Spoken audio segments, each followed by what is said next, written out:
You're listening to the Social Selling Simplified podcast. Stick around if you too are obsessed with learning things that actually work and believe that success leaves clues.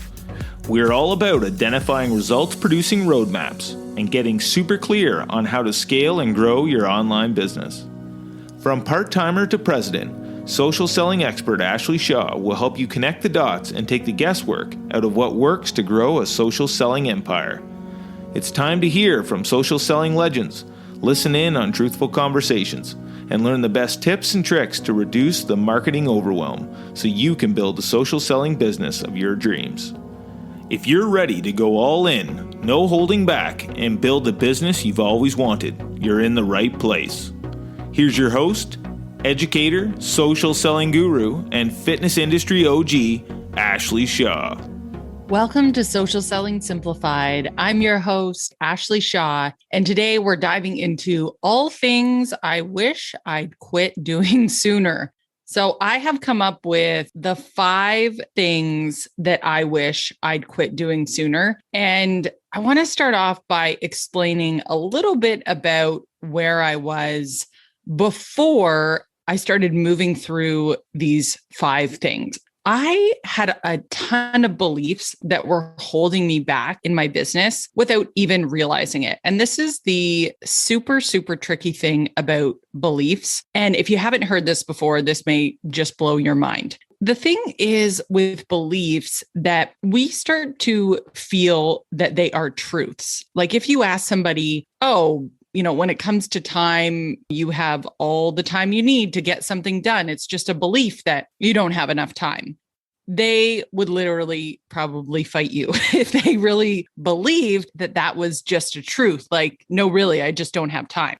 Beliefs can be tricky because we innately think that that's just the way it is and that there's no other opinion around those things. So some other examples would be making money is easy or making money is hard, or achieving your fitness goals is easy or achieving your fitness goals is hard. What makes something like this actually not a fact or a truth is that there can be 2 very, very different opinions about these things. And I think there's a lot of us as entrepreneurs, as moms, as partners, as women, as friends, as coaches, as all the things that we are thinking unconsciously. So I want you to think about your brain for a second as a computer. You can only have a certain number of tabs open before your brain starts to get super overwhelmed. And those things really line up with our beliefs. And if we don't think something aligns, then we just make this unconscious decision to not take any action or change it. It's something our brain is doing to help conserve energy and calories. That's what your brain helps you do. It doesn't want to burn too many calories. We don't really examine these things going on in the back of our operating system, which is the way in which we actually make our decisions. There's kind of a lot going on here when we throw out the word beliefs or truths or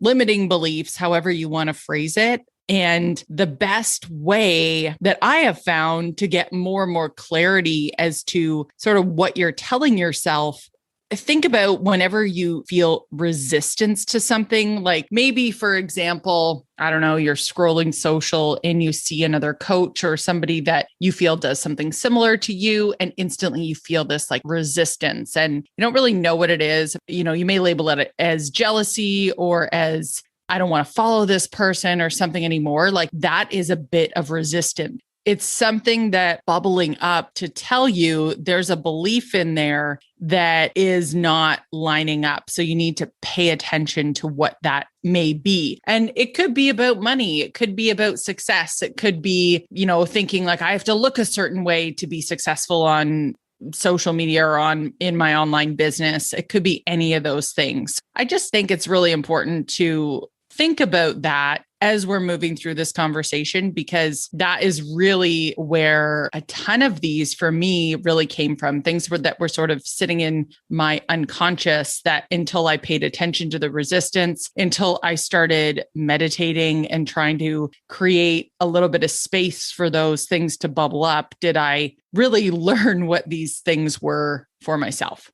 Let's start here with number one. Thinking success was just getting lucky. I can't tell you how many different businesses that Bill and I have started and stopped. And the first one would have been back when we first met, actually. We had this idea to start a business called Lazy Groceries. And you might have heard this story before, but this was our business of delivering groceries. And we had an online website. And I think we got maybe one or two orders. One order was like for 2 dog beds from Costco, and they were sold out. So I don't think we really ever technically had an order, but we had that business. We sold art from Vietnam. We sold backpacks. We sold scarf rings. We sold bubble bags. We sold all these different things. And I think what constantly just racked my brain during those times was that we're just not getting lucky. Something is not lining up to allow us to get to that next level.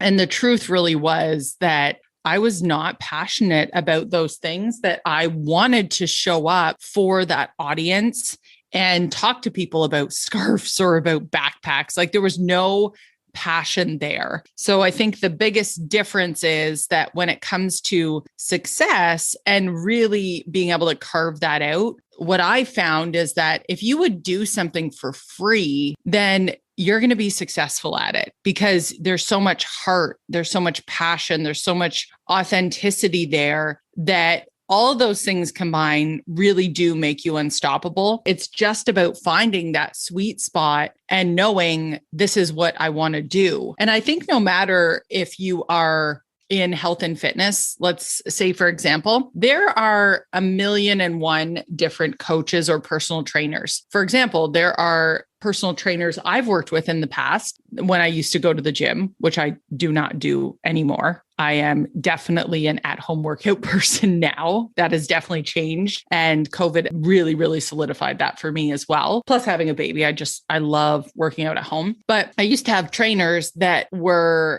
certain ones were like all about getting you ready to compete. And you were like, I don't even know if I ever want to compete. And then I had other trainers that were really great at functional activities, and it made the workouts really fun. And I had other trainers that I really didn't jive with that were so focused on form and just certain things that always made it feel like this girl's always been, this sounds horrible. I'm just going to say it though. This girl's always been thin. She's never had to worry about her weight. Like, of course, she's going to be picking and prodding at me and being like, don't do this, do that, don't do this. So even in that example, that's 3 different types of trainers out there, and they all have different skill sets. Now, were they all great trainers? Yes. But they were made for different people. And so I think that that is one thing that's just wonderful about success and really being in your zone of genius is there are so many people out there in this world that are perfect for you. It's not about getting lucky, but it's about connecting with them and speaking directly to them. That is thing number 1. Thinking success was just getting lucky. Thing number 2, obsessing over results. So I have been always a compulsive obsessor, especially when it comes to workouts, health, nutrition, those sort of things. Like that was always, I think, just in my family in general, because I come from a family that owned a gym back in the 80s. I just thought everyone worked out all the time. Everyone ate a certain way. Like I just thought that was how everyone lived their life. When I get together with my sisters, it's like, when are we getting our workout in? It's annoying, but we all are like that. I don't know. That's just what we do. But when it comes to business, I also realized like I was the exact same. If my startup for my day was not exactly precise, like I didn't get in my workout before, I didn't get in enough time to do my journaling, it would completely throw me off. I was so focused on results, whereas I have been really challenging that and changing my approach, because anytime you coach anyone, it's never like, oh, you didn't put the food into the measuring cup that way. Yeah, you're probably not going to be successful. Nobody ever coaches anyone like that. So why the heck do we coach ourselves like that, right? Like, oh, you didn't do 5 minutes of reading today. You're probably not going to be successful. I have had to let go of some of these things and not focus on the end result. So one thing that I have been doing differently in my health and fitness and in my business is I have been instead trying to focus on good habits. I am somebody that does like to work out most days, but I don't make it like I have to get in 30-minute workout every day or else. Like if I do 5 minutes on the days I'm not 100% feeling up to it, that's cool. And it can be yoga, it can be some stretching, like totally fine. So I have really tried to let go of the result and focus more on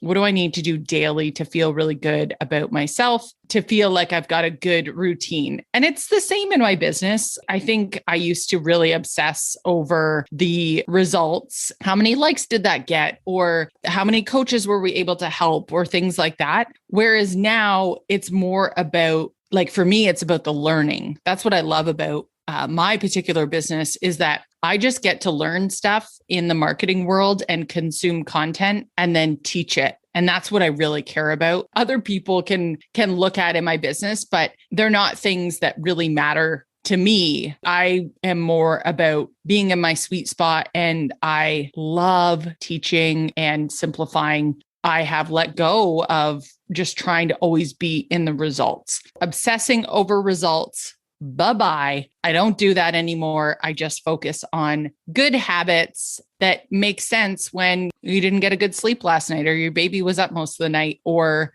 COVID happened and your business had to change a little bit. That is thing number 2. Thing number 3 is doing things just to tick boxes. So, oh man, I used to have just an ongoing to-do list, or what maybe should be called the never, never list. And it would just be overflowing. And I would never allow myself to really feel good because it was like that list was like never, ever, ever ending. Ticking boxes, it's a recipe for never focusing on the biggest priorities. And one of the things that I've learned in reading some of Michael Hyatt's books, The Ideal Week, Free to Focus, some of those style of training and teaching, is that it really isn't about this overflowing to-do list that is going to help you be more productive. It's actually about every week deciding what are the biggest priorities or the 3 biggest rocks that I need to get accomplished, and then blocking out the time to actually do those things instead of sitting down and being like, what's easy and what do I want to do right now? Because I find as an entrepreneur, there's just an ongoing list forever and ever and ever that there's always stuff to do, right? This is really about taking that step back, learning how to prioritize. The other piece of this is that I stopped thinking about when problems would come up that needed to solve them right away. I started something that Michael Hyatt calls, or sorry, this isn't Michael Hyatt. This piece is actually traction. And this is what traction would call the issues list. This is a list of things that when something comes up that I remember, like, oh shoot, like I definitely need a solution for this or a strategy, I add it to that list. And I have time during my week that me and the team, whatever team it involves, if it's sales and marketing, if it's operations, if it's finance and tech, if it's family, like whatever it is, it has a specific meeting and a specific time that we actually review it. Because that stuff for me could just take me right off the deep end and off track. And I'm not about just ticking boxes anymore. I'm really about getting clear on those priorities, and any of those distractions, they just get added to an issues list that I process at a different time when I am meant to go through that list and process that list. That is tip number 3. So number 4, trying to do all the things myself.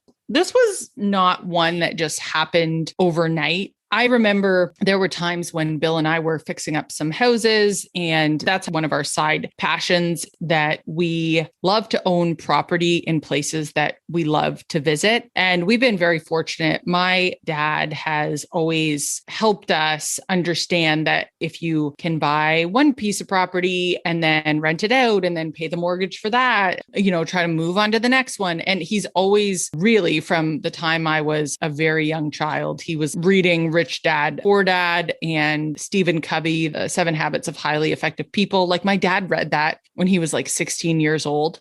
He had a lot going on for him when he was growing up in childhood with his parents divorcing. He poured himself into personal development. So from a very young age, we have always been shown how to make your money make money for you. This is a long tangent, but I promise you, I'm coming back to the point. When it came to homes and houses and different things, Bill and I were always looking for what could be the next property that we might want to look at and that sort of thing. So we would always do all the work too, right? Like when we would do a refresh to something, like we would always do all the painting, like we did the floors in our last house that we bought. We did a lot of stuff ourselves. And now the difference is that I try to really focus on my zones of genius in the areas that when you think of the per hour amount, like if when it comes to getting something done, like cutting the grass, normally this would just add to our list. And as an entrepreneur, I think it's interesting to think about, well, what would it take to have someone else do it if I'm going to pay them 15 or 20 bucks an hour? What does that free me up to do? And what is my hourly rate that I want to charge for myself? Because if I give myself that extra bit of time, then I can be more impactful in my business. So instead of trying to do all the things, I really try not to take on all the things anymore. When it comes to childcare, that's something that COVID has really changed the dynamic of that. I spend a ton of time with my daughter and so does my husband. We really haven't had as much opportunity to get childcare, but it's definitely something on my list. Like if I could pay someone that is really great with my daughter, then I have some time to put into my business where I can make a certain amount per hour based on my values. The other thing to think about is cleaning the house and laundry. Are you the one that should be doing all your graphics or posting in your groups? Really just thinking about what is my hourly rate versus what is it that I could outsource, that I could find someone else to do so that I can get up in the tasks that are more important to the business. Because there are things in your business that are like $1,000 an hour tasks. Setting out your sales strategy and doing the planning that way versus just making an image, the dollar per hour exchange there is much less. I do not try to do all the things anymore. I always think about, is there somebody else that I could have helped me do this so that I can focus on leveling up and doing stuff that only I can do? Okay, thing number 5, just going after big financial goals without looking at the holistic picture. So this is a good one because I think we're sort of taught that when you set some financial goals in your business and once you get there, like, woohoo, you're going to celebrate and it's going to be great. And I have always found that actually achieving goals is a very big yo-yo for me. I'm not sure if anyone else out there feels the same way, but anytime I have achieved a big goal, there's a big high that comes with it and a big low. What it is, it's like all the endorphins and all those things like from hitting the goal, but then it swings back and it's like, okay, now what? Because all that purpose was attached to that goal. And this has happened, oh man, like every single time, without doubt, every time we hit a big goal, I always feel, oh my God, I need to get my life together after it for a good, there's like an afterburn of 2 months usually for me. I'm starting to get better at recognizing it and knowing what I need to do. But I think it's really about being more holistic about goals and not just focusing on the financial, because a lot of the things that we desperately strive for and want to get to are usually, it's not all financial stuff. We all are going after a feeling. And one thing that I've always wanted thinking about a feeling is the feeling of being free, that I didn't have to exchange my time for money, that I couldn't take vacation when I wanted, that I couldn't be with my husband when I wanted, all those things. That was a big goal for me. And then the financial aspect, which was really being able to fund our Airbnb business and the properties and be able to travel around to different places, not be able to I guess, miss out on all the opportunities of how wonderful the world is and all the great places that we can go and visit. Having those two things to drive me, it helps definitely set some goalposts. But there are other things that have become so much more important to me since we've been able to achieve some of those things, right? Around freedom and around some finances and being able to buy some different properties and things like that. I now really focus on what are my spiritual goals? What does that look like? What does my meditation practice look like? What does my journaling look like? What does my relationships look like? And how often am I connecting with friends and things like that? As well as, of course, physical health. How often am I setting aside time to exercise? All those things that make you feel good without it having to be this like huge financial goal where you're telling yourself like, I won't feel good until I achieve this. Those are the 5 things I wish I'd quit doing sooner.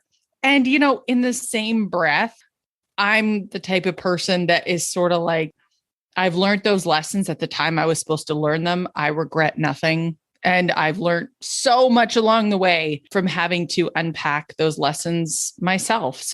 I'm super thankful and I'm super grateful to be able to share those with you guys today. And I mean, since things have been changing with those 5 things I shared with you guys, becoming a mom, I've really had to learn how to let go. Things don't always happen on a dime or like they once did before children. So I think that these 5 changes have made a huge impact for me. And I really hope that they do the same for you. I'd love to know in the comments if you have anything else you'd wish that you had quit doing sooner, or if any of these really, really resonated with you and you feel like you're so glad that you were able to pick up those tips today. So thank you guys so much for listening, and we'll see you next time on Social Selling Simplified. Thanks for taking the time to level up today. If you're ready to commit to personal and professional growth, move forward, make money, and grow your health and fitness business, head to my free community on Facebook, Business Bootcamp for Fitness Coaches, so I can support you every step along the way. Thank you so much for tuning in today, and we'll see you right back here next week on Social Selling Simplified.